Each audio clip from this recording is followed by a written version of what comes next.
Welcome to Who We Become Life Beyond Change. I'm your host, Amanda Lentz. This is a space for honest conversations about identity, resilience, and what it really means to rebuild after life changes.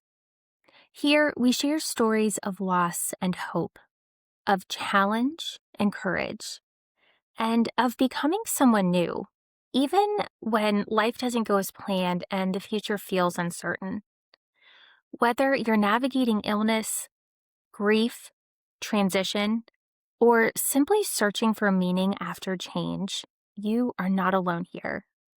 And I'm so glad you're here. Let's begin. Welcome back to Who We Become Life Beyond Change. My guest today ran a brick and mortar business that looked successful from the outside, but was slowly exhausting her from within. She survived the pandemic, kept the business alive, and arrived on the other side burnt out, miserable, and though she didn't have a name for it yet, so deep in scarcity that she couldn't see a way out. When a window opened, she recognized it. It still took years. And then she did it. She sold the house, sold the business. She moved to a completely different state and started over. And what she found on the other side of that decision changed everything. Not because of a new strategy, but because of something much harder and much more transformative, a shift in her beliefs and her identity. Jillian Minter is a certified money coach, business coach, and the host of the Quantum Wealth Manifestation podcast. She works with women to change their relationship with money using mindset work, EFT tapping, NLP, and subconscious reprogramming. Not because it sounds good, but because it's the exact combination that changed her own life. Jillian, welcome. I'm so glad you're here. Thank you so much for having me, Amanda. I'm happy to be here. I'd love to start at the beginning of your journey. So, you had a brick and mortar business. hmm And so, can you talk a little bit about what your business was and what it really looked like?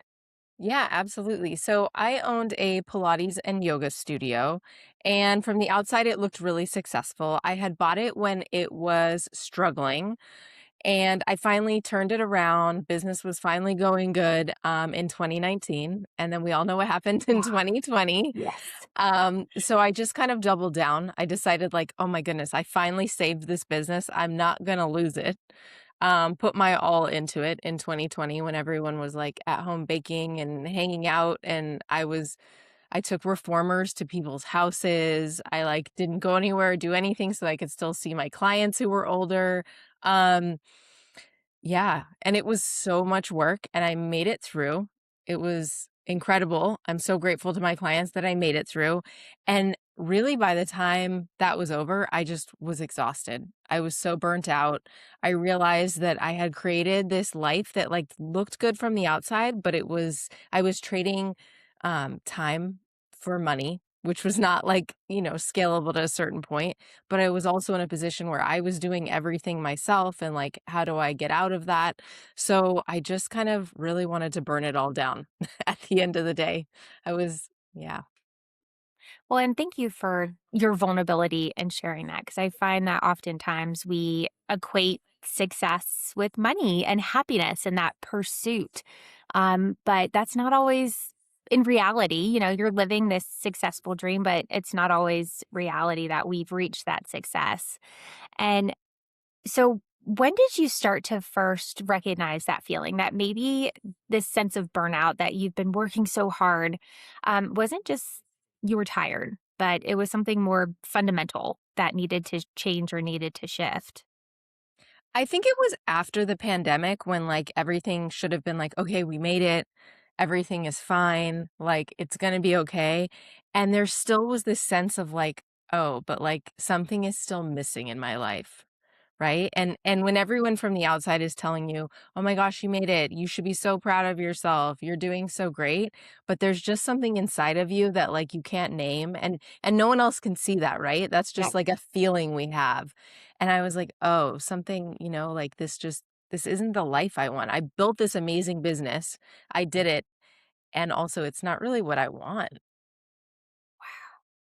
And so you you had shared that your partner had gotten a PhD offer and you recognized it as a window. And so what made you see it this way, as you were feeling that you've made it through, but something's just missing? Yeah.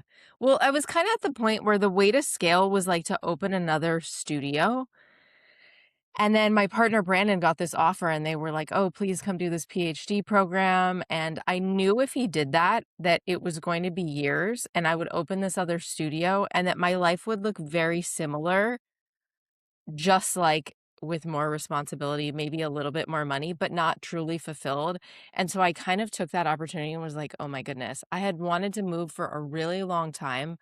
I was living in Las Vegas, which was very good to me, and also, like, I was done with the heat, the summers were getting hotter, I love being outside, I was just over it, and so I just kind of took that opportunity and was like, "I have to get out now." I was suffocating, right? And I was like, "I Yeah. have to get out, like, this is my chance, if I don't do it now, when am I gonna do it?" Wow. And so what you made that decision. And I can only imagine after being a business owner that you're like, okay, something still has to fundamentally shift.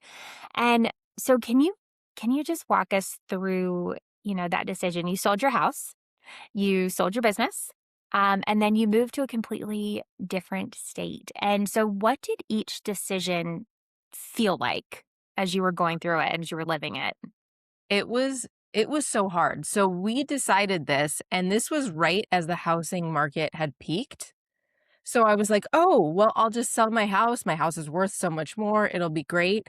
And I couldn't get ahead of that. Like it's right as it had peaked and started to fall down.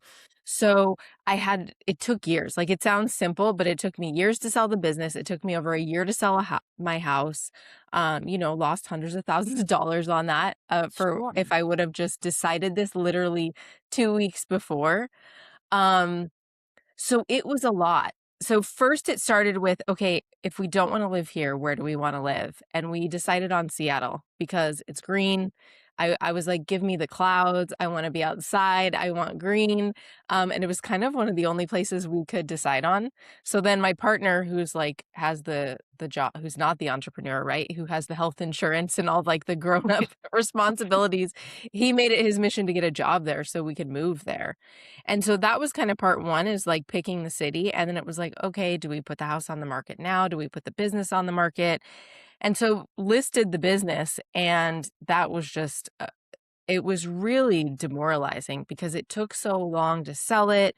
People would come in, they would lowball you. I had someone who actually, I had trained and mentored, like, as a teacher, and she ended up looking at the business. You sign an NDA once you give all this confidential information, and she totally violated it and opened up a studio and took all my instructors, like, down the street, but and people are like, "Well, that's why you have contracts," and it's like, "Yes, and it costs, like, $30,000 to sue someone," which at the time I didn't have. I was losing so much money. I was trying to move. So, it wasn't, like, one decision, it was all these pieces at once, um, and putting them together, and eventually it all worked out. And now that it's behind me, I'm like, "Oh, this all worked out exactly the way it should have. It taught me so much." Like, when you hit rock bottom, that's when you pick yourself up. But it wasn't but in the moment, it was so hard because there were just so many things that were, like, seemingly not going our way. Yeah, and it's not just I mean, moving states is a big life change, and to put on Totally. top of that, the market we were in at that Yeah, time, yeah. and then being a business owner too, and, it is there's something to be said about 2020 hindsight, but just the fact that you can look back and take those lessons it's just really inspiring, that you've Thank come out of your journey on this side. thank you. And so you had, you made the decision, you and your partner made the decision. So what did those first few weeks or months of really starting over look like and feel like?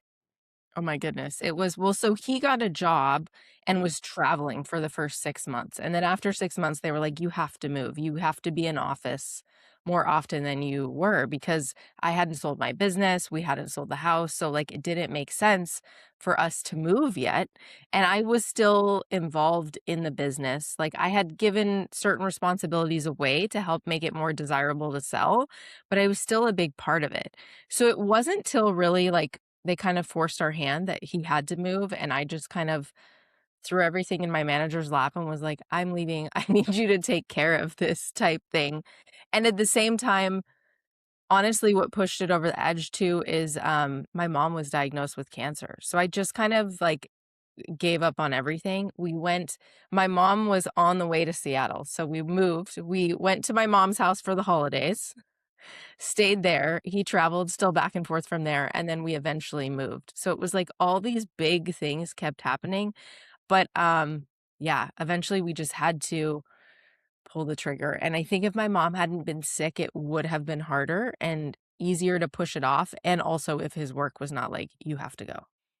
Like, no more. Oh, sure. And so you describe, one thing I love about the work that you do is this money mindset. And you describe healing your money mindset as the thing that changed your entire life. And so you've not only just completely upended and moved your life, but I'd love to dig a little bit into what does money mindset work actually mean? Not the concept per se, but really the lived experience. Yeah. So throughout this whole experience, I was deep in scarcity, thinking like, "Oh my goodness, there's no money in fitness, no one wants my business." This was before Pilates had peaked, right? Because like right now you could sell a Pilates studio much easier, like it's so Oh, popular. Um And I was just really struggling with money. I was struggling mentally because of all the stressors from all the different aspects of my life. And so I'd really gotten into coaching. From therapy, got into life coaching, and it really started to help me. And the thing that I always really wanted was to be quote unquote successful. I wanted to have the money I wanted. I wanted to have the life I wanted. I wanted to have the career I wanted. Like, I didn't really care about the other things, like my partner and I aren't married, I don't want kids, like, the business was the thing that I really wanted. So, I started working a lot on my money mindset because that was what mattered to me so much and what I struggled with, and that was everything from I joined a group program, I started working with a coach one-on-one, I started actually looking at the way I was thinking and acting around money, and really, when I realized that my thoughts were what created my whole reality and that I could change my thoughts, that's kind of when my whole life, like, like this, I was like, oh my gosh, this is a whole different world. And so it was looking at my relationship with money, the way I was thinking about it, the way I was talking about it, especially in my industry. I worked, at a Pilates and yoga studio, and there's all these kind of jokes and thoughts of yoga teachers always broke, they don't do it for the money. I really had to separate myself from some of my friends, some of my colleagues, like, even the joking memes that you send your friends about being broke and, like, you forward them on Instagram, like, those aren't serving you, mm. buying into those thoughts. So, it was everything from yeah, the relationships I had, the way I was acting with money, and then starting to think like, well, what do I actually want for my next business? What do I want my life to look like? What is the next chapter going to be for me? Wow. And it seems, like it just seems so insightful. The fact that you truly have to separate the way that you're thinking from, Mhm. especially in the industry, like you said, that you were in, where there's a perception or, misconception around why Yeah. people are in it. But, um, I would love to understand, once you started this going down this philosophy where you really did that self discovery and, changed your relationship, what did you discover about your own beliefs around money that maybe surprised you? Really that they weren't mine, that, like, I had just inherited them. So, my father's an entrepreneur, he worked really hard, he's an immigrant, he came to this country with a few $100s, worked a million jobs as a janitor, like, doing all the things, and is a self-made multimillionaire. So, like, he did really well, and I kind of just took on what he told me about money and business Mm. of like, you just have to work really hard. If you're not making the money you want, it's because you're not working hard enough. And I just decided that that was kind of true. And then I realized that the universe was giving me evidence of that because that's what I was looking for. So once I realized that, like, oh, this isn't even what I want to be thinking and I don't have to think this, that's kind of when it was like, oh my goodness, like, if you get to choose your thoughts and choose your reality, like, let's choose thoughts that are going to help me. Let's think, like, why do you have to work hard? That's not true. Like, when you sit down and think about the people who work the hardest, they're not necessarily the richest. They're not the most successful. Like, yes, do I value hard work? Absolutely. Am I someone who says that I work hard, even though I don't think you need to make a lot of money? Yes, because I love my work. But, like, that's not ultimately what gets you money. I love that. And I just want to go back to that inherited belief because I feel Hmm. like, we oftentimes grow up in whatever family structure there is, and you don't really have the time Hmm. to separate what you've been taught by what you as an individual truly believe. And so I love that you have reframed this, and you are not working harder, but you're almost working smarter, and we're being more fulfilled in the output and the work that you do. And so one thing that was mentioned in your introduction was you use EFT tapping, Hmm. NLP, and subconscious reprogramming in the work that you do. And so I'd love to understand just a little bit more about those tools Yeah. for anyone who may not be familiar. And what do they do that perhaps affirmations and journaling can't do alone? Yeah, such a good question. I feel like when I found this work originally, it was a lot of like, just say the things, repeat it over and over, like, I am a millionaire, I am rich, or whatever. And that just like never worked for me. It didn't land. Right. And so there's only so much that thought work can do. Like, I can tell you, like, oh, well, Amanda, think this if that's what you want to create. But there's programming in our body and in our nervous system that needs to be rewired. So, for example, EFT is one of my favorite tools, and it's emotional freedom technique. And what it is you're tapping on different meridian points of the body as you say things, and it rewires your entire nervous system. So, just like a TV or an electronic is wired, by tapping on those meridian points, you're telling your actual body and shifting your body to get it on board because that really, I think, is the missing piece um, for so many people who do this work and so many coaches, if they don't teach the nervous system part, is like you can say all the things that you want, but if your body, if you're saying like, oh, I'm a millionaire and you're feeling tense and it doesn't feel true, Mm. then it's not really going to land. So I like to incorporate tools that are going to actually get your body on board and your mind on board because that's how I've had the most success. That's how you really move the needle in reframing and changing your thoughts. Wow. I'm That body of work is so interesting and so fascinating. And I feel like it's becoming a bit more, I don't want to say mainstream, but just more, we're Yeah. having more conversations around rewiring who we are Mhm. internally.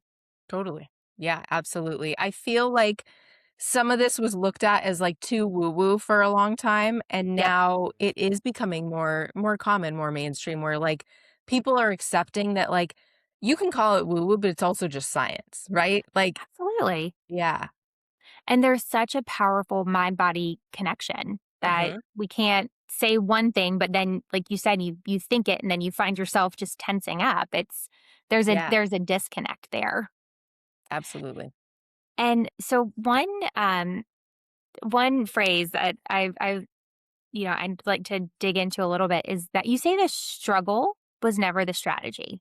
And we've touched on this a little bit. It was always the belief and the identity.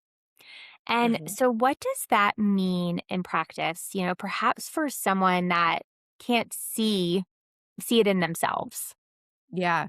I think this is the hardest part of like manifestation is In order to be and have everything that you desire, you have to act like you have it now. So, like, if you're struggling and working hard, because I think this is what I was taught, and I think it's so common, especially in America, like the American dream, right? You just work Yeah. really hard and you can have anything that you desire. But the issue with that is if we're continuing to struggle, that's not what we're trying to create.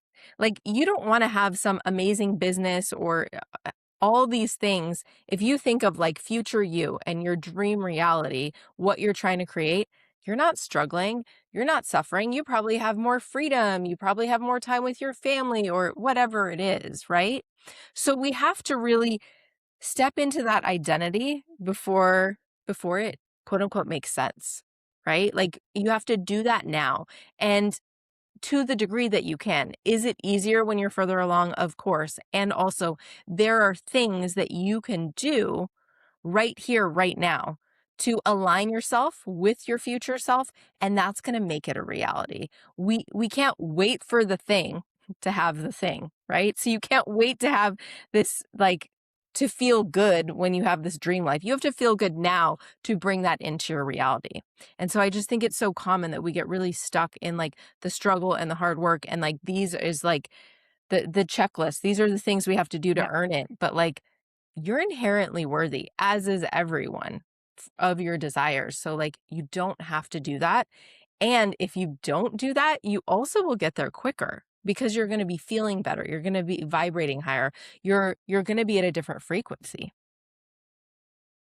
I love that. And I just what you said about, you're not struggling, your future self is not struggling. Whenever I think about what my future looks like, it is that freedom. It's that Hmm. sense of not struggling or, just being completely fulfilled. And I don't ever see myself working harder. But it's hard. I've never thought about the fact I need to apply that to where I am today. Hmm. So Right. that, So good. yeah, no, that was a very big light bulb moment for me. And so, in your experience, what does it look like when a woman is running her business from a scarcity identity versus an Hmm. abundance identity? And how might her decisions or her thought process be different when she's operating in those two different modes? Yeah. Well, scarcity is that there's not enough, and abundance is that there's more than enough. So, when we're operating in scarcity from a business perspective, it can be like, oh, well, I can't hire. How am I going to be able to afford that payroll? Or I can't spend money on XYZ for my business because I don't have the money. But if you're thinking from abundance, like, well, how are you going to be able to scale if you don't hire the help? How are you going to be able to get to where you want to be? How are you going to be this CEO of this multiple six or seven figure company if you don't invest in the software and the signage and whatever it is, depending on the type of business you have? So I think and I'm not saying we go crazy and we're unrealistic and we go in debt and spend money on all these Sure. things, right? But how can you align yourself more with where you're going? Like, what are the little things that you can do? And I think the biggest one that I see with female entrepreneurs, and this is just something that women have in common, is they struggle to receive. Like women are givers naturally, right? Like they do everything for everyone. Like if you want something done, you give it to like a busy mom, right? Like there's no one else who gets things done than like a working mom will like can get things done faster than anyone. So it's like allowing yourself to receive that support and spend because money likes to flow. Money is energy and energy likes to move. It doesn't like to be stagnant. So you've got to keep it moving. So when I think of moving from scarcity to abundance, it's like, how can you keep that that money moving so that it's moving away from you and towards you, right? Like we want it moving at all times. Absolutely. And, when you think about your own experience, where you were before to where you are now, um, what has that difference look like? Who would you say, or what were maybe the biggest shift that you've seen Oh personally? my goodness. That's such a big question. I feel like I'm a totally different person in regards to just owning that like I have created this reality. I can create any reality. Um And I just think the way I think about the world is different, which also means that I think about people differently. Like, I used to before I did this mindset work, I kind of thought like things were happening to me, right? Mm. Yep. Rather than like this is my life and if it's happening, it's not like about anyone's fault, but it's like you have the power to change it, right? So it's kind of I feel like I've elevated my mindset where like there's no more scarcity, there's no more victim, there's no more like entitlement. And and that's really powerful because not only does it shift who you are, like at what frequency you're operating from, but it gives you this power. And once you have the power, like to change your life, you're unstoppable. Like you can do anything. So I think that would probably be the biggest thing. Oof. Just goosebumps. I mean, because it's so Yeah. true. You absolutely have the power the way that you show up, the way that you think. Hmm. Um, and so, in thinking about the work that you do now, um, who who are the people or the women that you have now built Quantum Wealth Academy for? So Quantum Wealth Academy is my favorite place on the internet, in the world and on the internet. And it is my group coaching program for women who are ready for more. They're female entrepreneurs who are doing well. Like everyone looks at them and they're like, oh, you're successful. And they're not where they want to be. So typically, what I find with entrepreneurs is they get stuck around, and it depends, but like around 200,000. So, like, you can be a really solid solopreneur. And right when you get to that number, you're like, okay, I need to hire. I'm tired. You can work hard to make that money, but you can't work that hard to make $500,000, right? Like you need help at that point. Right. You need systems, you need support. So that's when people come to me and they're done with the working harder and we work on their money mindset, the way they're being with money, the way they're interacting, the way they're thinking, the way they're operating in their business so that they can scale because the women in my world have really big dreams and I love that. Like I love big delusional goals where everyone else laughs. It's like, no, if you have what people call crazy dreams, like then you belong in my world because we make that a reality. And through investing in themselves and doing this work, like they literally make it a reality for them and they have all this success and it gives me chills to watch them succeed. It's so special. And I love, women empowering women. Mhm. You have taken your own journey and your own learnings and success and now you're teaching others and helping them with, what other like you said, what other people call delusional. You're like, "No, this can be done." And the fact that you're there to help and guide is so incredible. And I love the word quantum, because it's such a big word that really Mhm. inspires. And so, when we think about a quantum leap, what does it actually require of the women that you work with? Oh, such a good question. It's doing it even if you're not ready. Like doing the thing that scares you because there's only one difference between the successful people and the not. The people that have accomplished their dreams and the people that haven't is like they just kept going.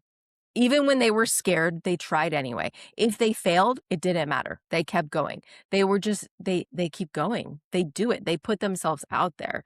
So for me and with my clients, it's they do the thing. And then if they fall down, they get up and they do it anyway. And what happens is when you're willing to take that courageous action and you're doing all the inner work, it's an unstoppable combination. Like, I have one client who just did the math. She joined me a few months ago, and she lives in another country, so we're not a capitalist society, and she all she wanted was to make $2,000 when she met me. She's like, "Oh my goodness, Jillian, I've made $16,000. Do you know how much money that is in my country? That's like making 6 figures in the States."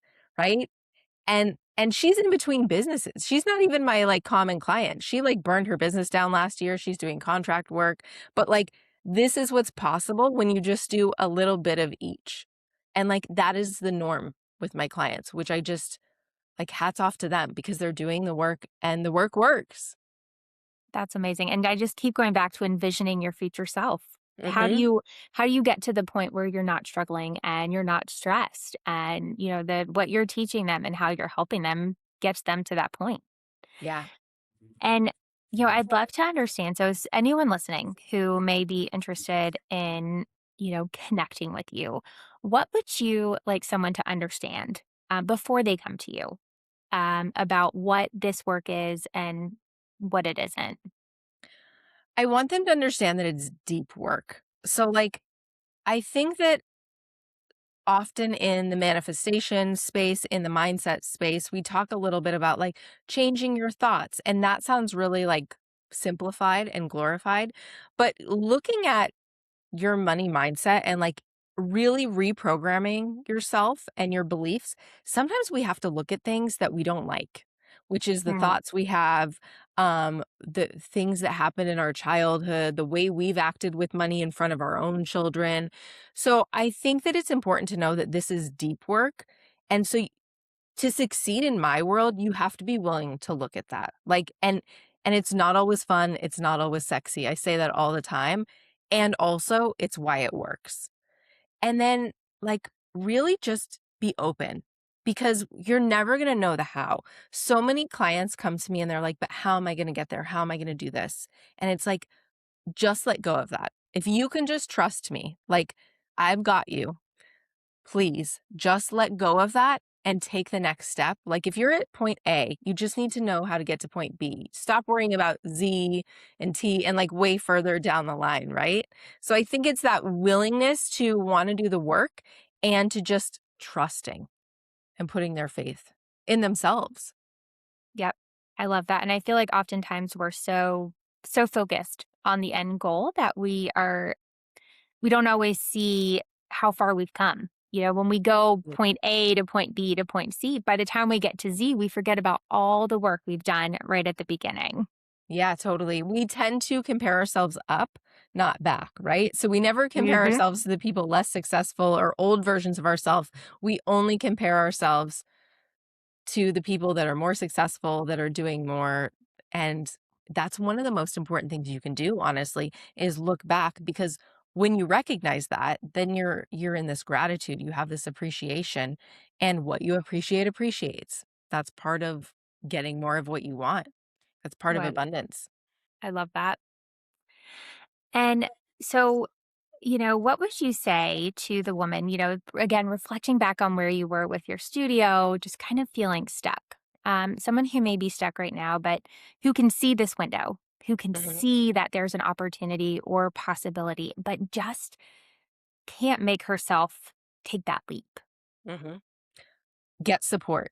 I would have gotten so much further, so much faster if I had gotten support faster, and then when I got support, it was like, "Oh, well, this is expensive, so I'm just gonna do this one time a month," and then but by the time I went all in on my money mindset, I doubled my income within, like, 3 months of hiring, Wow. and joining a money program, so I get support because we're not meant to do it alone, right? Like, we all everything is easier with support in life, so I think that that's the most important thing.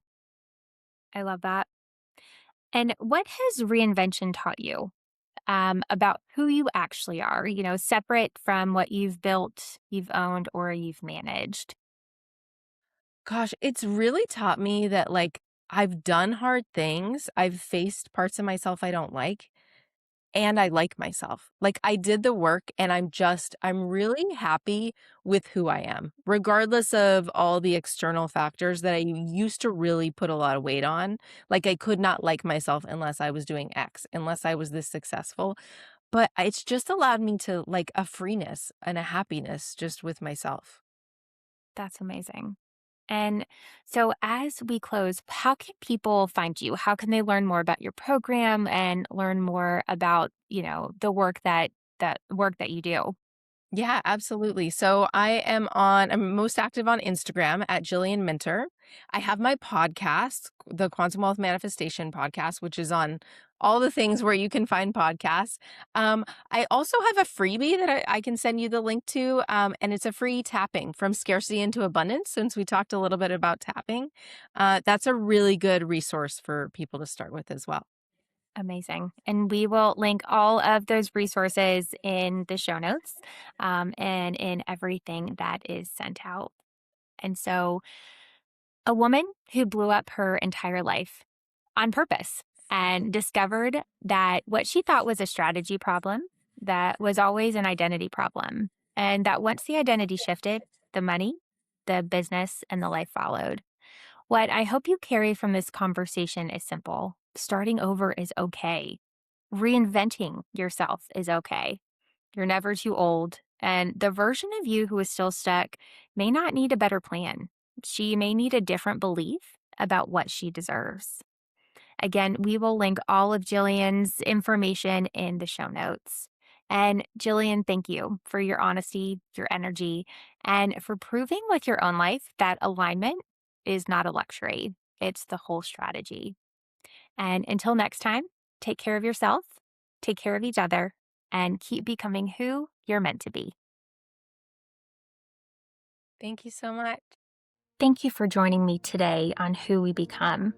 I hope this conversation reminded you that growth isn't always easy, but it is always meaningful. If this episode resonated with you, please share it with someone who might need it. And if you haven't already, be sure to follow, rate, and review the show. It truly helps these stories reach those who may need a reminder they are not alone. Remember, what happened to you is part of your story, but it is not the end of it. You are not defined by what happened to you. You are shaped by how you rise. Until next time, take care of yourself and keep becoming who you're meant to be.